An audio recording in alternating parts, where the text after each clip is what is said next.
Evacuations are in place as emergency crews respond to a chemical spill in Dartmouth on Wednesday afternoon. An emergency alert was issued around 4:20 p.m., asking people to avoid the area of the Bedford Institute of Oceanography for the time being.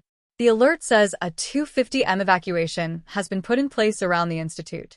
The Mackay Bridge has also been closed as crews respond to the spill. Nova Scotia Power also cut power to the area, calling it an emergency outage for public safety. Les évacuations sont en place alors que les équipes d'urgence répondent à un déversement de produits chimiques à Dartmouth mercredi après-midi. Un alerte d'urgence a été émise vers 16h20, demandant évacuations d'éviter pour le moment le secteur de l'Institut Oceanographique de Bedford. L'alerte indique qu'une évacuation de 250 m a été mise en place autour de l'Institut. Le pont Mackay a également été fermé pour permettre aux équipes d'intervenir en cas de déversement. Nova Scotia Power a également coupé l'électricité dans la région, la qualifying de panne d'urgence pour la sécurité publique.